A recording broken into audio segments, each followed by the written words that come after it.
Welcome back to Making It Moments, and we're back in this studio. I'm back in Northumbria doing a podcast, and this is Mick. Now, Mick started this year doing a placement at Northumbria. He's now landed himself a head coach role with the 8th team at the uni. It's been an absolute pleasure to meet you, Mick. Would you like to just introduce yourself? Why are you sat here right now? Where have you come from, and what's led you to this position right now? Yeah, honestly, I just love coaching. I really, really love it. And I came from a middle-class family with a lot of sporting influence. You know, my great-grandfather was a professional footballer in Norway and continued playing in the States. And honestly, football has just gone through and through generations with the family. So it's really gave me influence to take it on into a further role, and I've just loved the thought of coaching. So when I started coaching at 17 years old, it's just something that I just always wanted to do, getting in through high school and then coaching academy and then wanting more to coach at a higher level, and coming to the UK is the right decision for that. So Northumbria has given me the opportunity to coach and continue with my coaching. So Nick's come over from North Carolina. He's joined Northumbria Uni. You've literally been here not even a month, have you? A little bit longer. A little bit longer than a month. And tell us about the coaching you were doing in North Carolina. It's different because of obviously the environment that you get when you coach is based on players and ethnicities, if I have to say. Coaching in North Carolina, we had a lot of Hispanic players, which was something I loved coaching because it was just, the players are, you know, exaggerated and had a lot of flair. So it was something that you had to really work with in terms of getting that balanced and fundamental playing. So I think coaching academy with a lot of Hispanic players was very challenging, but also very fun at the same time to see them grow into a team instead of playing for themselves, and watching them progress through the season and actually fight for something. So you've got to tell us about the academy where you were coaching, and what I found interesting was the role of what you were transitioning these players to. And tell us about that moment you told me about, that stadium where there was about 3,000 people watching, because obviously over in America, college football is, you know, a lot bigger than it is in England. Yeah, so I was coaching U19, U18 age groups in Wayne United Football Club, which is an academy in North Carolina, and we compete at the highest level for academy in terms of North Carolina State. And these players, alongside playing academy, will play high school, and the players that play academy are the players that want to go far. They want to try their best and make it into college or university in the United States, and my job there is to try and develop them to get there. And I know recent years that we've had a couple D1, D2, and D3, and in last season for coaching, I was able to coach a couple of guys D2 and D3, which was really, really exceptional. I've played against players that went D1. I have a friend that I coached and played with who is a starter for D2. So it's a lot of that influence, and honestly, that just environment of getting these players to push for the limits is exceptional. And then, the 3,000 capacity stadium was very fun. I played in it when I was a senior in high school at a state championship, and then I coached the team, the academy. We've played in it a couple times, and then we played in a pretty good amount of stadiums. And then for the cup championship, it was exceptional. The seats are filled with just local fans, not even fans of the teams, just want to see the sport, which is amazing. So speak to me about that moment when you realised you wanted to be a coach, because I know you've told me how from young you've noticed that you want to be a coach. Now tell us about that moment you realised that. I think, when I was a kid, you know, we always have that imagination of just playing in the backyard, pretending that you're in the big leagues or something like that. And it started, honestly, when I was playing baseball, and just having a pitch back and just throwing a ball at the back, and just my imagination going into game-like situations, and then being like putting lineups together and coaching a team and just controlling the imaginary players that are on the team. And it made me realize, like, maybe I don't want to play. Maybe I want to be that side where I'm putting together these things, being in charge of all this, and then helping these players get to where they want to be. And then throughout my life, I played multiple sports, and then too many injuries happened, and I stopped playing baseball, and that's when I realized maybe it's just not the best to go with playing and start coaching. And then when I got into football, it was the same thing. I enjoy it, but I don't think it's for me. I want to coach, and when I shadowed my coach playing, I really enjoyed it. And then when I got my first coaching job at 17, it was just something I knew I had to do. But you've got to tell the listener about the job role you were offered when you were in North Carolina, and then why you decided to not take up that opportunity but move over to Newcastle to coach here? Yeah, so last year I got to coach as a U19 assistant coach and U18 assistant coach, and then halfway through the season I took over as head coach for the U18 team, and we went all the way to a tournament championship, which was amazing. And then I was offered the U19 head coaching job for this season with the academy, which I was really, really excited. It was a good wage, everything. But I decided I've always wanted to go to England. I always wanted to get into a higher level, and I think England honestly is the best country to go in terms of developing as a coach, because it's a great thing when you can develop players, but when you develop coaches, it just helps, because then it's on that same pathway, that same role as a player. If you're a coach developing at the same time as a player is, you grow together and you can just learn new things. And I think coming to the university and being able to take this role where I can coach people that are my age but are also trying to grow at the same time as whereas I'm trying to grow as a coach, it's just, honestly, I don't think I could turn that down, and I'm glad I decided to turn down the U19 job for this. So I remember when we were on the bus going down to Coach Lane, and for reference, Coach Lane is where all the games go, that's where we do all the sessions and everything, and you mentioned about your choice of coming to Newcastle.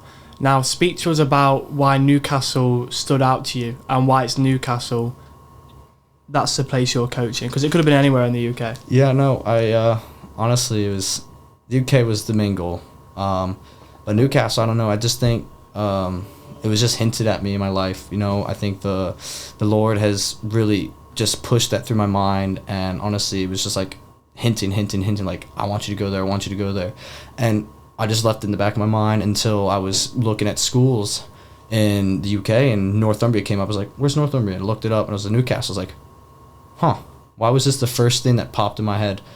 And then it reminded me of Newcastle. I'm like, is this the Lord speaking to me? Like, this is where I needed to go. Is this where you're guiding me, Lord? And I applied. I got in. Northumbria had a great internship development. So it was able for me the opportunity to coach. And I think that's why Newcastle was a place. I think that's why I was being hinted at. This is because this is where it wanted me. This is where the Lord wanted to take me. And I think because of that, that's where I'm now. So obviously, I can hear you mentioning the Lord, and I know you spoke to me about this, but why is religion so important to you? Religion is important to me because growing up, I was raised Catholic, and then I had a period in my life where I wouldn't say I didn't believe, but I didn't listen. And then I think just through testimonies, it just made me understand that everything that I've done, everything that has worked, everything that's been planned out in my life speaks more volume than anything can be spoken.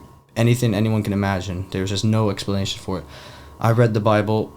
I really got into it, and honestly, Jesus is my Lord and Savior, and I don't think I would be anywhere without him. And I think he has guided me and helped me and loved me throughout my entire life to get me to where I am now.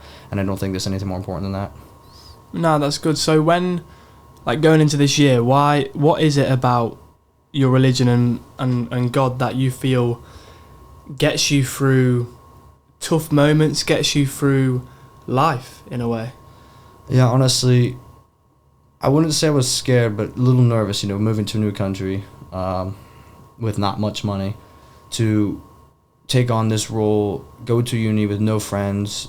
And honestly, I think, being honest, I wasn't that scared because I knew that I had the Lord here, and I knew that this is where he wanted me to go. I knew you can go through challenges, but it's what builds you as a character. It's what you're being thrown at, it's what you're tested. And I think because of that, I was just able to keep that confidence, being like, I know the Lord's with me. I know I'm safe. I know that even though there's trouble, this is what's going to be happening. It's the plan. It's what's going to get me to where I need to be in the future. And I think because of that, I just have to take that with me, and I have to spread it.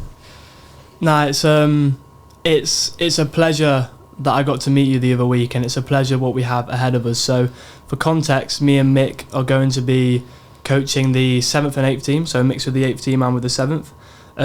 They're all first year at Northumbria football, all freshers, so we're both very excited about that, and all the lads are very excited, so it's a privilege to be able to do that. Now, what are some goals you are setting yourself for your team and yourself as a coach this year? Well, firstly, for the team, I think it's important to know that, yes, they're freshers, and I know that maybe some of them feel like they should be higher, but they've been given an opportunity where now they can play with other freshers and have that talent, that balance that's just right there and perfect, because, both our teams are very talented, I have to say. But I think it is the eagerness, the hunger from these boys is amazing, and coaching in an academy, it's the same way I think in terms of how you value it is you're there to help these players grow, to develop them. And these players obviously want to play in the first, the second, the third team. I think as a coach, it's my job, obviously, to win the league, to get results, but most importantly, to develop these players because they want more, and I want more as a coach. And I think that's a journey that we can take together. They grow, I grow, and we can just get the results that we need to. And I don't care if it's easy competition, I don't care if it's hard competition. We still work, and we just push each other. We push each other, them pushing me, I push them, and we work, and we just develop, and we just get better every day. So, obviously, you're probably going to say similar to what you just said then. But when it comes to coaching, I personally feel like it is the most rewarding, one of the most rewarding feelings in the world. It's so fulfilling, helping other people grow, but while you grow at the same time. What does coaching mean to you in the sense of, what is it that you find so fulfilling about coaching, and what is so rewarding about being a football coach? I think, and trying to be as humble as I can say, I think coaching, just watching your tactics and what you have these players do work is just one of the best things. I know in last match I came up with corners.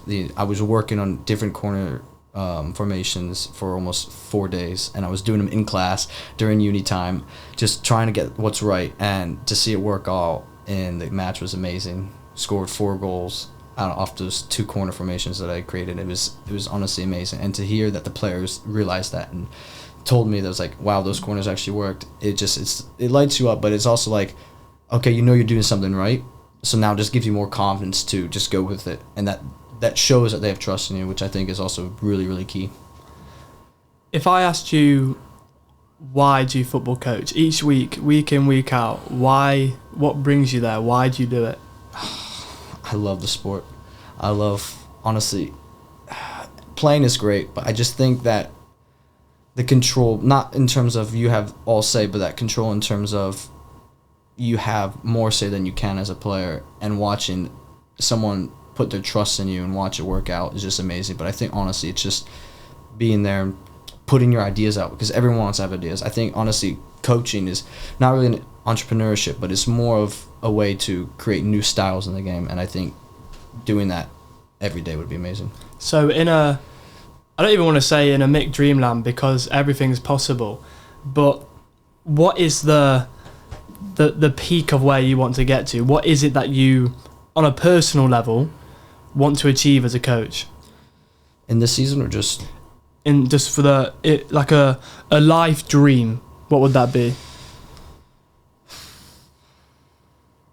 To get a professional status as a coach anywhere in Europe. I think that'd be the life dream. Why Europe? I think the best football is played in Europe. Absolutely best Europe. I love Europe. I've only been here for a month, and there's only been one country, but just what you hear in America is just, it's really a fairy tale, isn't it? Europe is amazing. Everyone's been nice, but I think Europe is just where football talent is created. That's it. Taken away from, I don't want to say the positive things, because everything can be used in a positive and productive way, but when it comes to coaching, me and you have both had conversations about it, and I know I've come to you and said that I can feel quite insecure as a coach. Like, you know, am I good enough? Should I be here? Is what I'm saying really benefiting these people? You know, am I an imposter? And I know you gave me some advice, but what sort of, in your journey of being a coach, because you're going into your 4th year now, what coaching insecurities have you felt in the past, and how have you dealt with them? I think my first year, it was mainly because I was 17 and was coaching other people that were 17 or 18. And it's, will they listen to me, or will they just take me as a joke, or will they just think I'm a friend that's just there? And then I realized I can't think like that if I want to be successful. So I listened, I understood, but I also had to be determined and commanding in terms of coaching. And I think when you put that, if you can take your friendship-like life with the players and cut that off at times when coaching, and just focus on actually working and coaching and just being a little bit more commanding, not mean, but in terms of letting them understand that this is beneficial for them, it's easier. And my first year was really working on that. So then by my second year, when I was given the assistant coach job, I was able to exploit more of that. And then my third year, when I was given the academy, I think the feelings came back a little bit more, but I was like, I'm already used to this. I'm comfortable. And then just watching them being able to put trust in you and take you seriously, I think it just works off. I think, honestly, the main key is confidence. Understanding that, yes, you're going to mess up, but as a coach, you need to be able to try new things and try things regardless of the environment. Do you ever feel, because I know I feel this sometimes, do you ever feel like when things are going wrong, which naturally happen in football, do you ever get certain emotions or feelings like, because at the end of the day, you kind of want to make it your responsibility because you are the coach. Do you ever think like, blooming heck, like this is because of me? And like, in those moments where things do go wrong, in a game you might go 1-0 down or you might lose a game by 4 goals. How do you personally react to those moments? I remember my first year, I was a goalkeeper coach, and I was in charge of just making sure the goalkeepers understood. And I remember there was a play in a match, and he came off his line a little bit too much, and the ball was chipped over him, and I just had everyone look towards me. And I know I felt butterflies in my stomach. I was like, oh, I feel like I could have done better in terms of coaching him there. But then I realized, what? It's what the player can give you as well. You can do so much as a coach, but it's also what the player can give you. Are they willing to work? Are they willing to take feedback negatively and positively? Are they willing to just trust you and work hard to get to where you want them to be and where they want you to be? So I think when that play happened, I was upset at first, but then I realized, what? I did as much as I could. I know I did, and I know that he did as much as he could. So it's just one of those things where it's a mistake, and mistakes happen, and now we just have to build from that. So would you say, because you've tried your best and you've implemented what you've wanted to implement, sometimes life and fate just kind of, things just happen, and you can't maybe attach your identity to that and look at yourself and blame yourself and beat yourself up for it? Would you say that's what you're trying to say there? Yeah, I think the initial thing was, oh, I did something wrong, but then it was like, everyone does something wrong, but I put as much as I could there. It just shows me that, you can always grow and you can always do more, but it also shows that you just put it behind. Regardless, even if it was my fault or not, I still took responsibility for that because I felt like there should have been a little bit more. But it was moving on and putting it past, like, it doesn't matter now, it's over. Just continue and we'll work on it next time.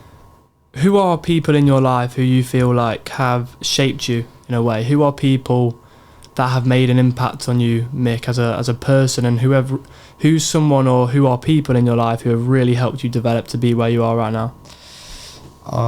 3 people.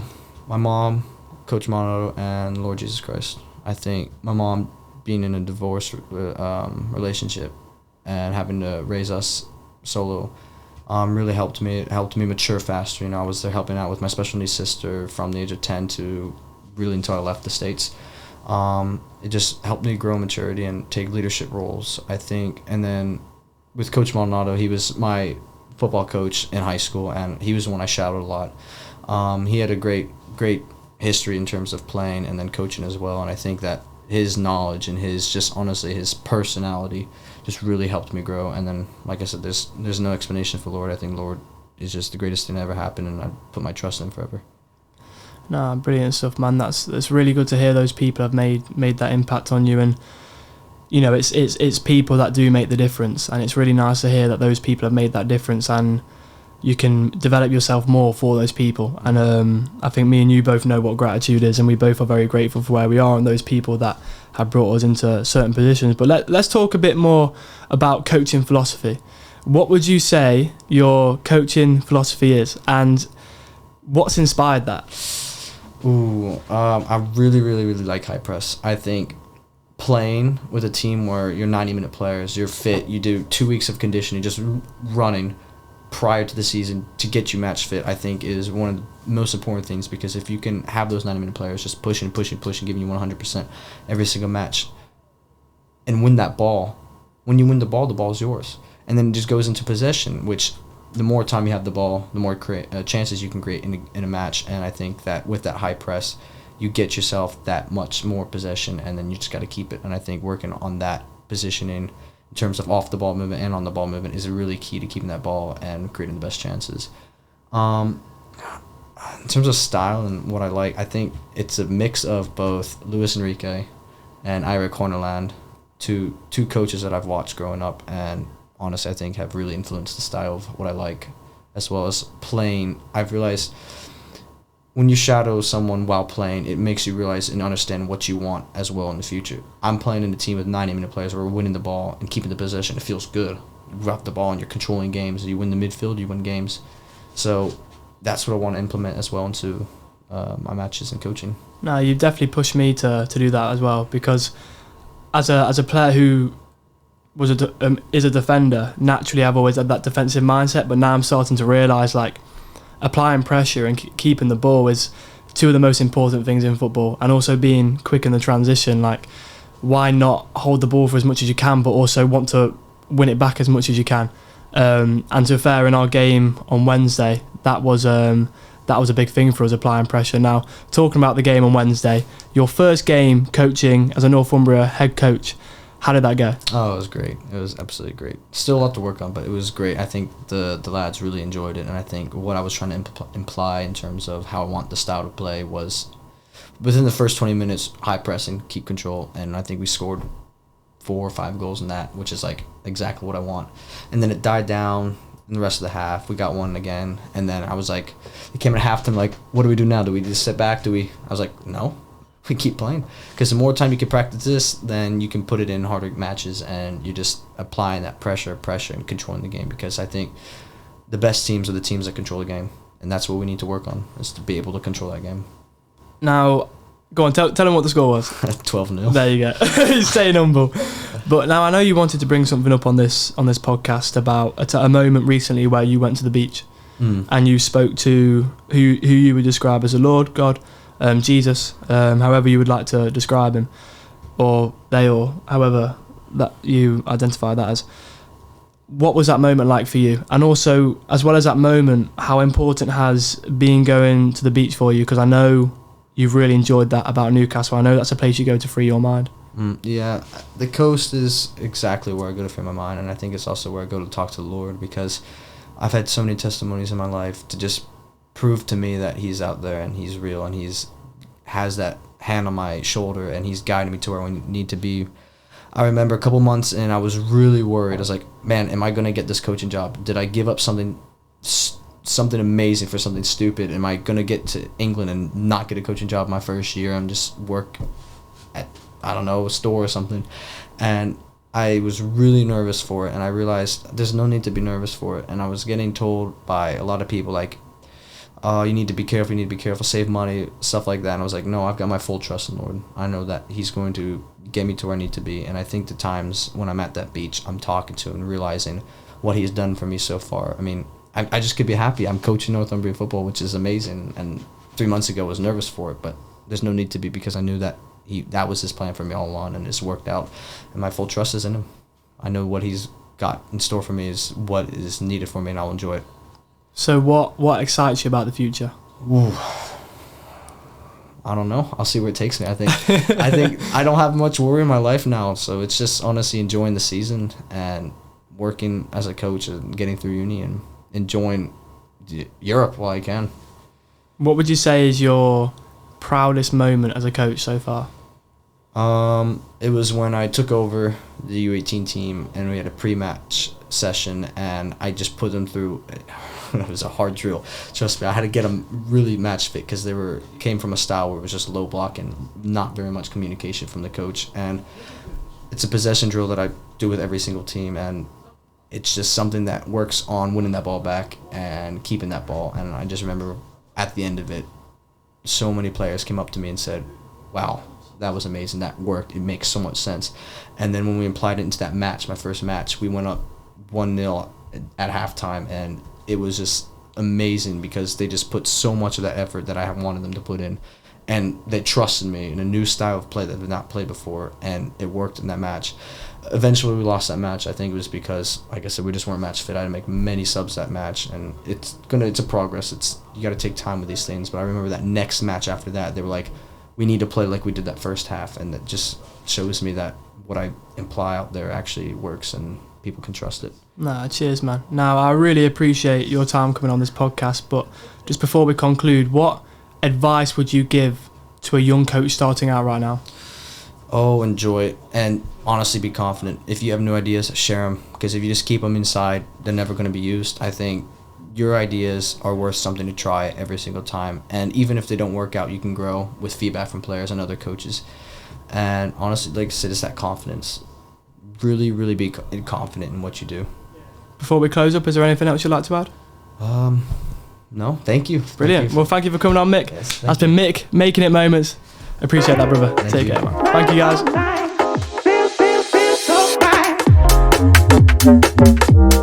guys.